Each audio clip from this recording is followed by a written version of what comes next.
अस्सलाम वालेकुम। माझा महाराष्ट्र न्यूज़ लाइव में आप सभी का स्वागत है। मेरे भाइयों, नांदेड़ में जिस तरीके से पुलिस गोवंश को बचा रही है, तो दूसरी तरफ गौशाला में किस तरीके से गोवंश की मौत हो रही है, गायों की और बैलों की वहाँ पर किस तरीके से मौत हो रही है। वीडियो काफ़ी वायरल हो रहा है, जिसमें इतवारा पुलिस ने 34 बैलों की जान बचाई थी, 34 बैलों को पकड़ा था।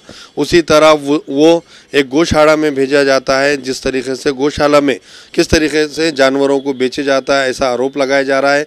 और कहीं जानवर जो गाय हो या बैल वो मर जाते हैं, उनका इलाज नहीं होता। इस तरीके से वहाँ के कई वीडियो वायरल हो रहे हैं। और उसी तरह करोड़ों रुपए गौशालाओं को निधि आती है उनको चारा के वास्ते खिलाने के लिए, मगर वहाँ पर वो निधि का भ्रष्टाचार होता है और वहाँ पर जो जानवरों की मौत होती है, इसके जिम्मेदार कौन। और जिस तरीके से पुलिस गाय बैल इनको पकड़ती है, मगर उस तरीके से उसकी सकुल चौकसी करके ये बैल कहाँ से आ रहे, कौन बेच रहा, उन पर कभी कार्रवाई नहीं होती। इस तरीके की कार्रवाई की मांग हो रही है कि जो बेचता है उसे भी पकड़ा जाए, ना कि ये कोई लोग चुरा कर तो नहीं ला रहे, ये कोई बेच रहा है, बेचने वाला अपने पैसे ले लेता है। उसके बाद ये लोग जो लाते हैं, बेचते हैं, व्यापार करते हैं, तो इनको पुलिस पकड़कर इनको गौशाला में गायों को बैलों को डालती है। मगर इसके कारण क्या है, ये कहाँ से लाया जाता, कौन बेचता, उसे भी पकड़ना चाहिए, ऐसी मांग हो रही है। देखते हैं जिस तरीके से ये वीडियो वायरल हो रहा है। मुखेड़ के गौशाला का वीडियो है जो काफ़ी वायरल हो रहा है। और उसके अंदर कहीं गाय मरे हैं, उनको खाना नहीं है, चारा नहीं है, इस तरीके के पानी नहीं है पीने को। इस तरीके की वहाँ पर गौशाला में लापरवाही हो रही है। इसी तरह गौ रक्षकों ने ये वहाँ का वीडियो वायरल किया है और वो काफ़ी जो है वायरल हो रहा है। देखते हैं क्या है इस वीडियो। वयानुसार मेले याचं वय झाले हा, तुम्ही सांगा याचं वय झाले का? वय झाले का? नाही, एवढे गोशालामध्ये एवढे लय ठेवल्या तुम्ही, एकही ते जनावरीवरी असं अंगावर याच्यावर काहीतरी आहे काय या जनावरावरी काहीतरी, ह्याची पिल्लेची अवस्था तरी बघा की, हा याची अवस्था, पिल्लेची अवस्था तरी बघा, हे बघा तर उठता नाही गेले. हा, हे गाया आहेत की अहो ह्याला किडे पडलेत, किडे हे का, याला किडे पडलेत, किडे पडलेत ऑलरेडी, किडे पडलेत.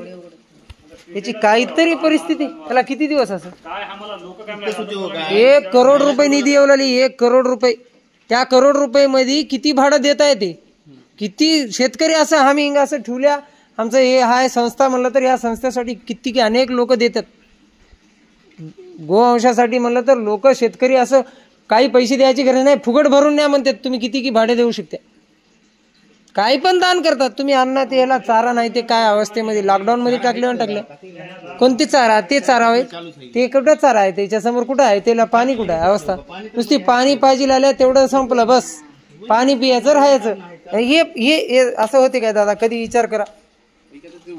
ह्याची वय किती झाली, ह्याची उमर किती झाली, बरं जाऊ दे, ह्याची उमर किती असं कोणती, हा ह्याची वय झाली काय, ते जन्मल ते पिल्ल्याची, त्याला डोळं नाही अंग, ते हिंग ते जन्मल ते पिल्ल्याची डोळं नाही, त्याला झाली का त्याची उमर इथल्याची.